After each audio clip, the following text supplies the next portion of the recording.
कहते नहीं हम ना मगरिब के तर्ज पर तरक्की करना चाहते हैं। तो मैंने कहा भाई जाहिल, आपको पता है मगरिब का वक्त जब होता है तो होता क्या है? कहता सूर्य डूब जाता है। मैंने कहा ज्यादा मगरिब के पीछे ना चल, एक दिन आएगा डूब के मर जाएगा। मुस्तफा जान रहमत के पीछे चल, यहां भी कामयाब हो जाएगा, कब्र हजर में भी कामयाब हो जाएगा। और ये कहते तरक्की हो गई। हमारे जंग के इलाकों में चले जाओ तो वो कहते तरक्की नहीं, त्राक गैन। ये एक स्टाइल है, त्राक गैन है। जब आपकी कोई चीज खराब हो जाए, बासी हो जाए, बदबूदार हो जाए, तो उसको उस बोली में कहते त्राक गैन। ये भी आपको याद रहेगा। तो ये तरक्की नहीं, ये त्राक गैन है।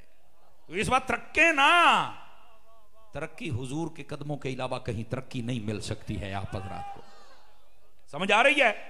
सबसे बेहतरीन हुजूर ने फरमा खैरुल कुरून करनी, बेहतरीन जमाना मेरा है, सुम्मल्लज़ीना यलूनहुम, फिर उसके बाद जो मेरे सहाबा का है, सुम्मल्लज़ीना यलूनहुम, फिर मेरे ताबईन का है। तवज्जो है सब हजरात का? ये बेहतरीन जमाना है। अब सोचने की बात है, नबी पाक अलैहिस्सलाम का जमाना बेहतरीन है। आजकल तो बड़े जदीद दौर हैं, आजकल तो बड़ी जदीद टेक्नोलॉजी है, आजकल तो सड़कें बन गई, बिजलियां आ गई, ये टेक्नोलॉजी आ गई, जहाज आ गए, ये जनाब नालियां बन गई, ये तो सब कुछ हो गया। अब वो दौर फिर कैसे बेहतर था? तवज्जो है? अब इसका क्या जवाब है? इधर देखिए। मैंने कहा मेरे बेटे तू सिर्फ इन्हीं चीजों को देख रहा है।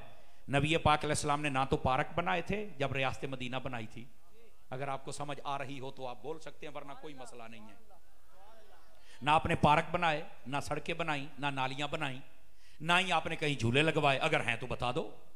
ना ही नबी पाक अलैहिस्सलाम ने ये पुल बनाए, ना ही नहरें खुदवाई, कुछ भी नहीं था।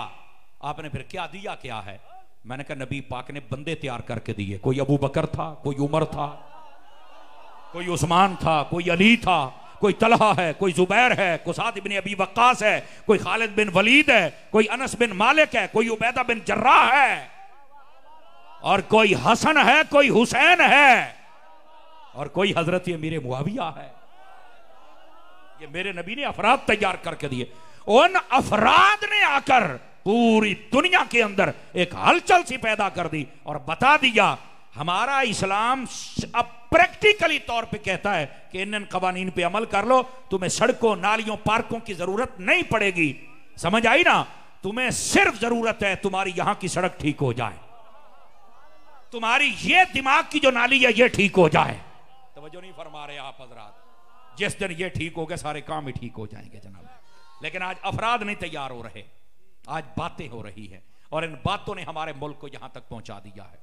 अल्लाह करीम बेड़ा गर्क करे इन लोगों का जो अभी तक, मतलब ये कि वेंटिलेटर पे हमारा मुल्क है, अभी तक लड़ रहे। अल्लाह इनका बेड़ा गर्क करे जो अभी तक इस मुल्क को सीधा नहीं हो रहे। हमारी तरफ से इज्तिमाई लानत कबूल करें ये बेगैरत लोग जो मुल्क को अभी सीधा नहीं होने दे रहे।